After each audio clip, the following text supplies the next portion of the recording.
जंगल के रास्ते पर दो जिंदगियां आमने सामने थीं।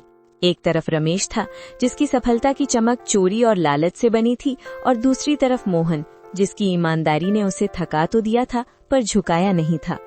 रमेश को देखते ही मोहन ने अपनी फटी चादर सही की, पर रमेश की नजरों में छिपे तानों से वो खुद को नहीं बचा सका।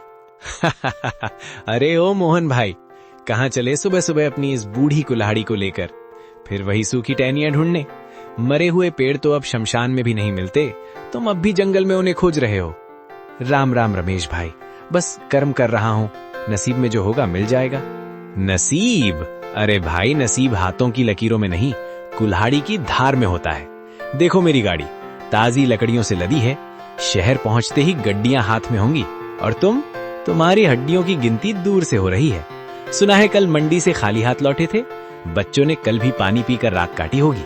मोहन, आंखों में हल्की नमी पर आवाज में सख्ती। मेरे बच्चे क्या खाकर सोए, ये मेरी और मेरे रब की बात है रमेश, पर कम से कम उन्हें ये तो पता है कि उनका बाप किसी के हक की लकड़ी काटकर घर नहीं लाता। रात को जब मैं सोता हूँ तो मुझे परिंदों के उजड़े घोंसलों की चीखें सुनाई नहीं देती। रमेश ताने मारते हुए। आदर्शों से पेट नहीं भरता मोहन, ये जो तुम ईमान ईमान की माला जपते हो ना, इसी ने तुम्हें इस हाल में पहुंचाया है। तुम्हारी विमला बेचारी फटी साड़ी सिल सिल कर थक गई है, और तुम यहाँ जंगलों में भूत बनकर घूम रहे हो। लोग तुम्हें ईमानदार नहीं, मूर्ख कहते हैं। थोड़ा दिमाग चलाओ, मेरी तरह हरे पेड़ काटो, 2 दिन में घर की छत बदल जाएगी।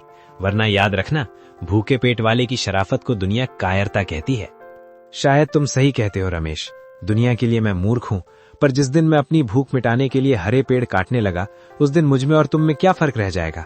तुम्हारी तिजोरी भर रही है, पर तुम्हारी रूह खाली होती जा रही है। मेरी कुल्हाड़ी सिर्फ लकड़ी काटती है, किसी की दुआएं या किसी जीव का घर नहीं। तू अपनी गड्डियां गिन, मैं अपना सुकून ढूंढता हूँ। जाओ जाओ, ये सुकून तुम्हें ले डूबेगा। शाम को जब खाली हाथ लौटोगे और नन्नू को रोते देखोगे, तब पूछना अपने इस सुकून से कि उसकी कीमत क्या है। फकीर ही रहोगे तुम मोहन, फकीर ही मरोगे। रमेश अपनी बैलगाड़ी को जोर से हाँकते हुए धूल उड़ाता निकल गया। मोहन वहीं खड़ा धूल साफ करता रहा। उसकी आंखों में आंसू थे, पर दिल में एक अजीब सा संकल्प। उसने अपनी कुल्हाड़ी मजबूती से पकड़ी और उस घने जंगल की ओर कदम बढ़ा गए, जहां आज उसकी परीक्षा होने वाली थी। सूरज अभी ठीक से उगा भी नहीं था कि मोहन की कुल्हाड़ी की ठक ठक जंगल की सन्नाटे को चीरने लगी। शरीर में जान नहीं थी। कल रात सिर्फ आधा गिलास पानी पीकर सोया था, पर हाथों में बच्चों के भूखे चेहरों की याद ने बिजली भर दी थी। पसीना माथे से बहकर आंखों में जा रहा था, पर मोहन रुकने का नाम नहीं ले रहा था। बस थोड़ा और। आज अगर ये गट्ठर बड़ा होगा तो शहर की मंडी में अच्छे दाम मिलेंगे। नन्नू के लिए आज सूजी ले जाऊंगा। बेचारा बच्चा कल रात रोते रोते सोया है, और दीपू की चप्पलें भी तो टूट गई हैं। हे भगवान, बस आज ही लकड़ियां बिक जाएं और कुछ नहीं चाहिए। मोहन बड़ी मशक्कत से लकड़ियों का एक भारी गट्ठर अपने सिर पर उठाता है। उसका शरीर कांप रहा है, पर उम्मीद उसे चला रही है।